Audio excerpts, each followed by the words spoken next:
Welcome to the Smith Publicity All Things Book Marketing Podcast, offering tips, insights, and advice from the best in the publishing industry.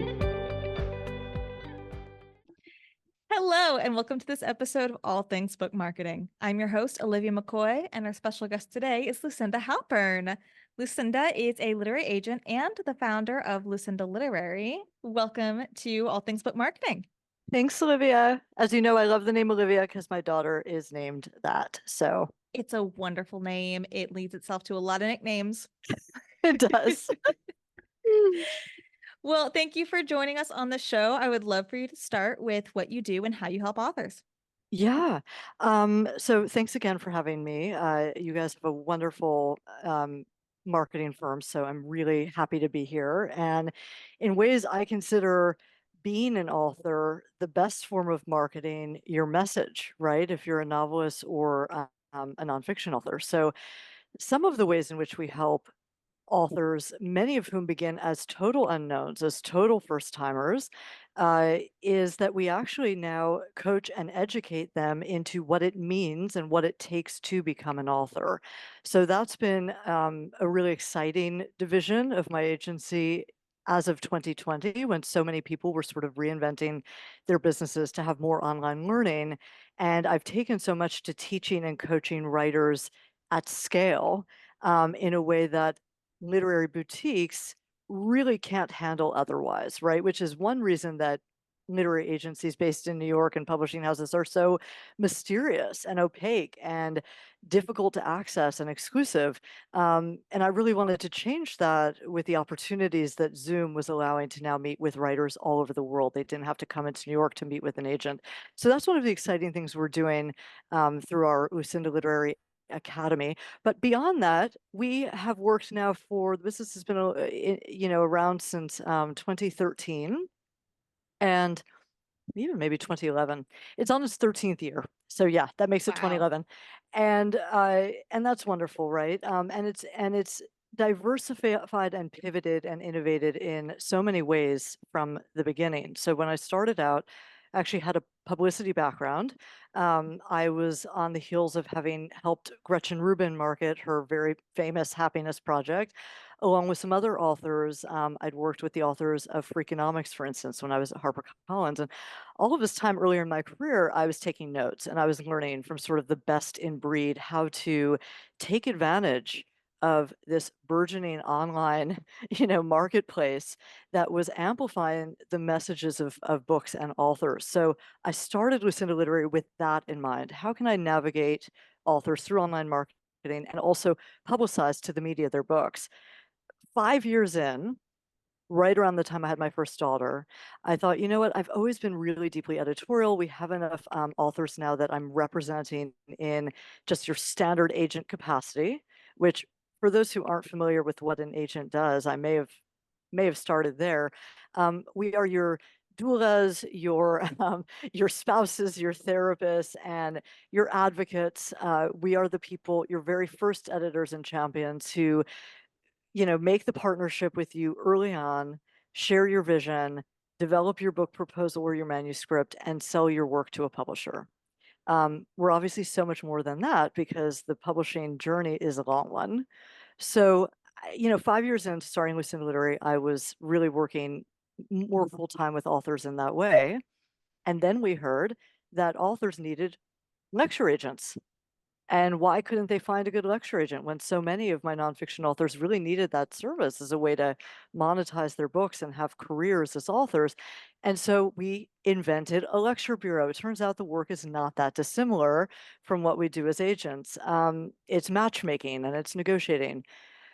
So we developed that in 2016. And then again in 2020, we started what's now known as the Lucinda Literary Academy. And throughout that process, we've been signing new authors and selling their books to major publishers. So those are the ways we help authors. It's a big list. It is a big list. It's a lot you have going on, but it's all worthwhile. It's all great information. So we really appreciate you educating authors. It's my favorite part of the job is author education. So I get that deeply. Yes. Mm-hmm. Yes. And speaking of matchmaking, let's Hmm. go back and visit how you find your authors or how your authors find you and all the different Yeah. ways that you get connected with them. Oh, I like that second uh, flip of the question. Um, I guess, the answer to one and two is really agencies have long been a referral-based business, word of mouth, right? So you get your first author, and your first author has a successful experience, and then they recommend you to five other author friends. And likewise, the way that those authors are finding us is they're reading the acknowledgments of their friends' books or the authors they admire, and they're thinking, I've written a book just like that. I want to be represented by her. So that's the way, that is like the most typical way that agents and authors are finding each other. But recently, I decided to do like a bit of an audit, a pie chart, if you will, of like where we're actually getting most of our business because so much of the landscape is changing with Instagram, with social, with online, right? So I did this little pie chart and I realized that about 70% of our business remains by referral, but that it isn't always authors who are making those referrals. It's publicists, book marketing firms, and ghostwriters, book collaborators. And that was such an interesting, I was like, wow, those are the relationships that not only I need to be focused on, but that authors can be using to their advantage, right? Because I have a lot of trusted publicist relationships. We share taste, we send each other business. And it turns out that that's made up about 50% of that larger piece of referral business. The other 30% is probably, I really scrutinize this down to like sort of the number, but I would say maybe half and half what comes in through the proverbial slush pile, a term I don't particularly like, but what comes in unsolicited through our inbox, or what we are scouting proactively. And that's a really fun thing for authors to learn about, that you don't always have to do all the knocking on doors, blindly submitting to people you have no connection with. You can be out there. This is what I say in my book, Get Signed. I say getting seen. You can get seen and have people come to you. So, perfect example. Years ago, I read a Modern Love column. Modern Love is historically known for a place that if you write a column as a new author, 20 agents are going to come after you for the book that comes out of that column. Same case here. This wonderful author, Michelle Dowd, had written a piece called In Love in the Time of Low Expectations. It became one of their most popular articles that year. But what I noticed in the essay was that she had a background, it's just a line where she mentioned that she'd been raised in an evangelical cult by this kind of like a sort of patriarchal father figure. And I said, that's the book. I want the next educated. She's a great writer. I love her whole vibe. And we connect, I reached out to her proactively and she was like, great, let's do a book proposal. So those are the sorts of things I want new authors to be striving for. It's not, it's this inventive way of getting an agent's attention that's not always about your proactive outreach, but about Hmm. how visible you are elsewhere. So Yeah. yeah, long That answer to your question. No, it's a great answer. It actually backs up a lot of what I'm telling authors all the time, which is that branding and platform building is incredibly important, no matter where you are in the process and what you're looking to do. Growing Yes. your network, making sure that your mission, vision, values are being clearly communicated to the right people on the right platforms, the right networks. Hmm. And even for fiction authors, making sure that you're connecting with other readers and writers in that genre, the stories, getting yourself Yes. known, and then making yourself Yes. more visible so that when agents are scouting, looking for books, you pop up in search results or on their feed. Or then, even if you are querying them or applying unsolicited, then you are standing out because you already have a platform. You already have a kind of a vision for who you are as an author, what you want to do, and where you want to go. Hmm. That's exactly right. And a lot of authors understand that this is really chicken and egg, or rather, they're like querying why this is so chicken and egg. They're like, well, of course, I'm going to get the audience once I have the book. A decade ago, that was the case. An unknown talent could just have a great book, it would come out, and then suddenly they'd have all these followers, fans, and reviewers. But now it's like the coin has flipped, and publishers do expect that you come in with that built-in audience. Mhm. I would also argue that what we've seen with media, because this is like, I nerd out about media and marketing too. A lot of my publicist friends will say, we need a platform in your author in order to get the media that they wish to obtain. Because what media is looking for is the groundswell, the community around your ideas. And books are looking for the same. I've got a little fun sort of section in Get Signed about how agents think like editors have to think like the media, and media have to think like readers, but we're all thinking about that end reader, right? So it's Mm-hmm. like, what are we all interested in at the end of the day? Readers. And it's an interesting sort of formula to consider why it is, if you're an author, you're wondering, why can't I just have a great book? Why do I need a platform too? And isn't that the question? Because Yeah. a lot of great books out there and you got to break through the noise, especially in Yes. this day and age of self-publishing and indie publishing that's just made the industry more accessible, which we love, just fantastic. And we love that more people are able to put their voice and their visions out there, but also it does mean more competition. It does mean more Yeah. out there to break through. I mean, just to give you a visual, so many bookstores have gone out of business. Review space has been shrinking, since I came into the industry. So there literally is only so much room on a shelf, Mhm. and you got to make room for all these classics and these big bestsellers. And so, how are you going to break out of that pack? Um, an exercise, like a hopeful exercise that I give writers, is to go into their local bookstore. This comes up all the time when people ask about comps. So comparative Mhm. titles, like, I can't figure out my comps, and what if this comp is not quite like my book? They're sort of like spending a lot of time thinking about the wrong things. Writers are thinking about the wrong things for comps.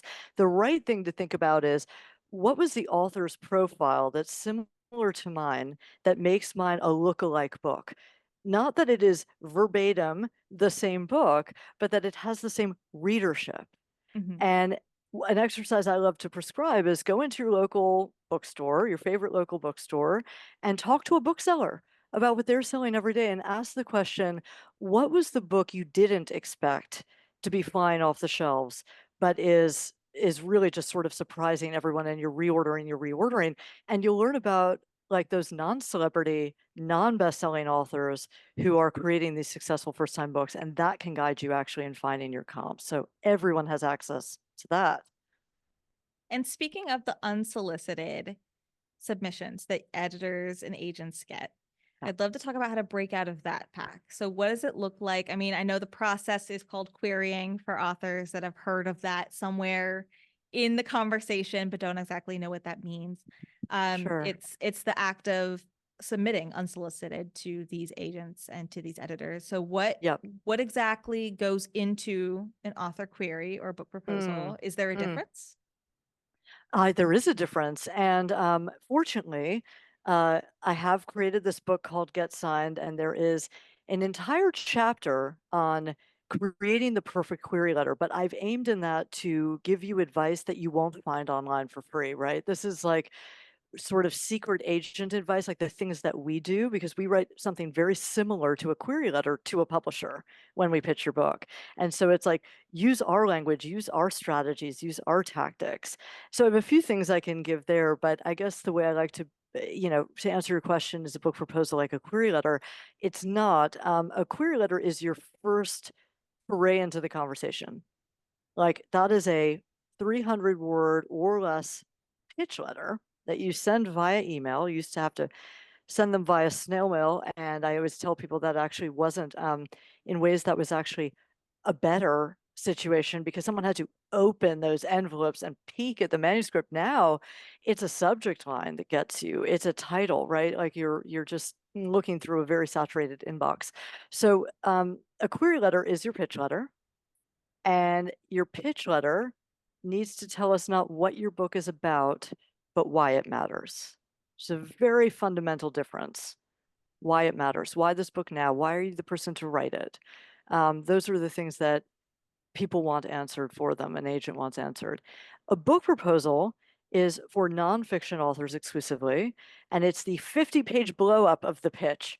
It's the longer marketing presentation, honestly, that contains some sample writing to show that you can write a book.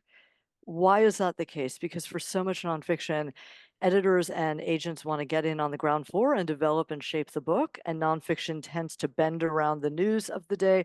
It tends to morph, whereas fiction needs to be considered on the full manuscript. With fiction, we need to see that beginning, middle, and end. We need to see that we stay engrossed in that plot, that someone can really execute on the page. So that's sort of the three different elements. You've got your query letter, which is your pitch, a book proposal, a 50-page marketing document if you're writing nonfiction, or a full manuscript if you're writing fiction. And you can't have any of these things incomplete. They can't just be partially done. They have to be fully done and ideally edited before you're submitting them to agents. My brother is a writer, an aspiring author who has been through the query process 3 times now. And I've worked through his query letters, his pitch letters with him, and it is gruesome. I got to tell you, we spent probably 4 hours each time on a Zoom call together, really making sure everything was answered and nitty gritty. And it's just a process. So what is there a way to make it easier? Is there I mean, I know you probably teach these in your classes and in I your do. book. I teach these in my classes, but you know what? There honestly is no magic bullet. There's no one size fits all for any book, which is what makes books bespoke and beautiful. I like to view pitch letters as opportunities to lead with your strengths. So in Get Signed, I have the 4 kinds of writers who get book deals, and they are the ideator, so the person who has big ideas, the everywhereist, the person who's everywhere visible and has what we call a platform, that built-in audience I was talking about before, the data collector, which is the sort of like research detective, which, by the way, everyone can be, and the Yeah. crusader, who is like the person who is so fearless and tenacious about knocking down every door, finding every way to get in. And some people are a combination of these types. Very rarely is one all 4 of those types. But the idea with your pitch is like to leverage your strength and lead with it. So if you have nothing else but great comps that you found, publishing is a lookalike business. It's a Hollywood business. This is the next X meets Y. And you would think that that's super trite and sounds really dumb, but that's absolutely the way that agents talk and the way that readers think when they're looking to pick up their next book on Amazon. It's like, I love that, so I'm going to like this one. So if you have nothing but comps, great. But there are a lot of, again, there are a lot of ways to lead and to end the query letter. In my book, Get Signed, I have like the whole anatomy of what your pitch should include broken down. The 2 conditions I say that every query letter needs to have is a personalized intro, which is more than just, hey, Lucinda, I read, not that anyone says, hey, but I wouldn't blacklist them if they did. But dear Lucinda, I read, Chris, I'm looking at a book right now. Chris Bailey's The Productivity Project, and you were listed in acknowledgments, and I'm writing a productivity book that's just like that, or was inspired by that, is different than that, and here's why. The personalized intro is much more about the win-win, like why you are a fit for someone's list. Agents are working speculatively. We do not make money until you make money, which means that the risk, the financial risk that we're taking on for something that may not sell, the time we have to invest means that we have to be really, really sure that this has nothing short of best-selling potential. So that personalized intro is, here's why we are a fit. And then the second condition I say is close with urgency. And this, again, has been like such a revelation to writers. They don't even think about this. They think about this sort of passive close of like, thank you for your time and consideration, which is not a deal breaker, but a much better ending to your query letter is something that suggests urgency, right? I mean, Olivia, you're in the business of publicity and media. It's really not very different. A media pitch, it can just sit there or it can elicit a reaction. And so again, I have a few ways to do that in the book, but that's what I want people to concentrate on. If you want me to recap those, it's not what happens in this book, because the big common error of query letters is an overly long synopsis. And it just feels like here's what happened, da da da da da da, then this, then this, then this. It's like, but why? But who? But I talk about including the 5 W's: the who, what, where, when, why, where why is the most important. And Mhm. so think about limiting your synopsis to what's essential, to what's memorable, and making the case for why this book now, comps being a great tool if you're writing fiction in particular, right? A why this book now, a perfectly great argument would be, well, people are buying a lot of this book and they're watching a lot of this series, so that proves the appetite. And then just ending with something that like gives a little more spark, a little sense of your crusader self, a little more personality and urgency is a great way to close. I like that you mentioned TV shows or movies Yes. as a comp as well. And I feel like I said it before on the podcast, and I say it all the time to authors. When you hear comp, typically people think competitive, competitive title. And really what we're saying is comparable, which is what you said earlier as well in our conversation. It's someone who has a similar book or similar piece of media, but there is a differentiator. Obviously, it's not the Yes. same thing. You don't want to be a copycat.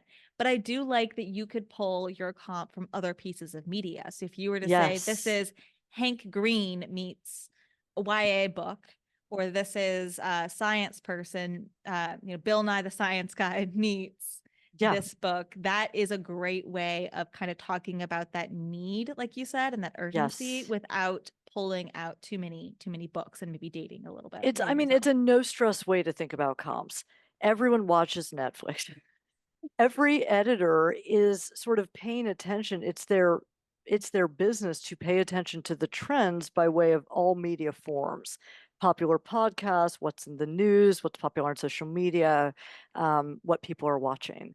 And so, yes, this is one of the kind of revelations to writers that they can and should be using comps beyond book titles in their pitches to prove the appetite for their book. I love it. And then to wrap up our conversation, I would love one quick do and one quick don't Oh, for oh gosh, are pitching. we wrapping up? I'm so sad.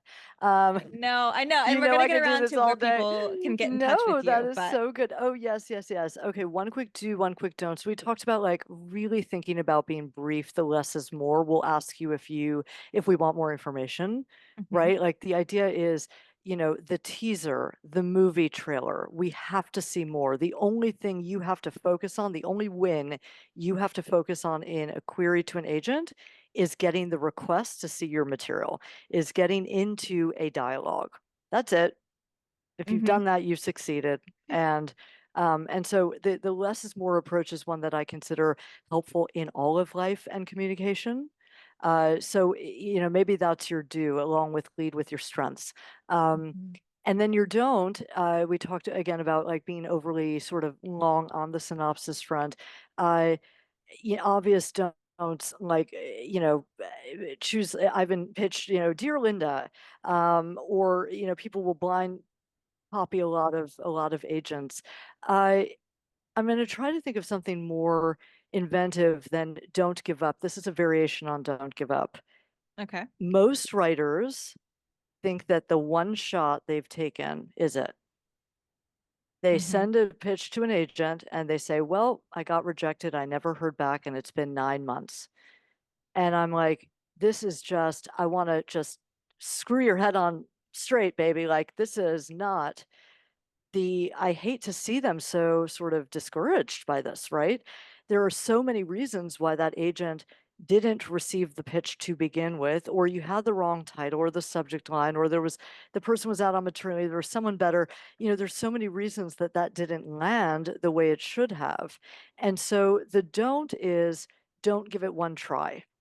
You've Mhm. got to either follow up, and I've got some sort of exact language you can use for that in Get Signed in my book, but you've got to find your way in to your dream agent. There's always a way in.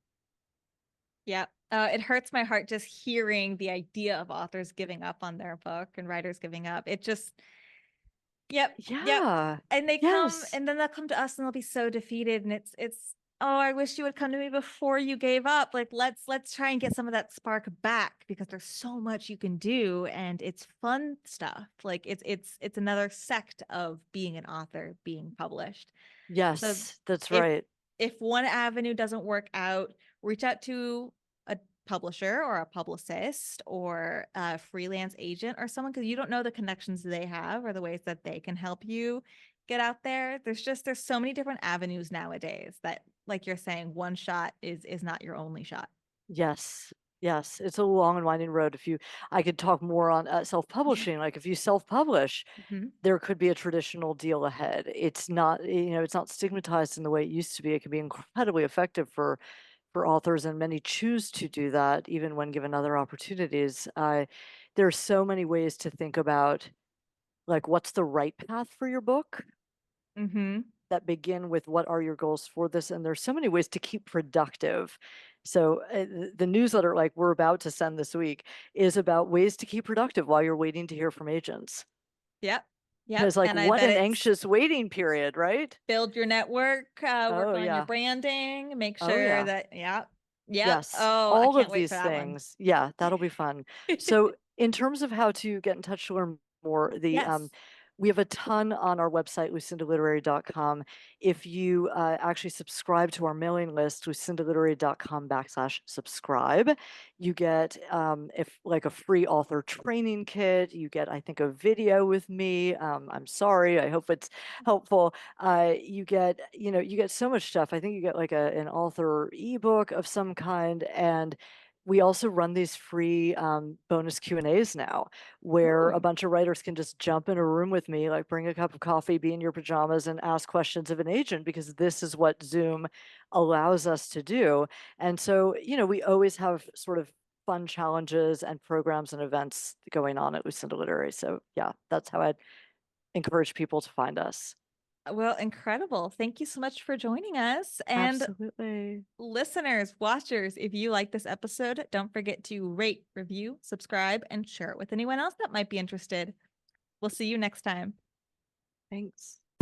Thank you for listening to this episode of the Smith Publicity All Things Book Marketing Podcast. To reach us and learn about our many services, visit smithpublicity.com or send us an email to info@smithpublicity.com.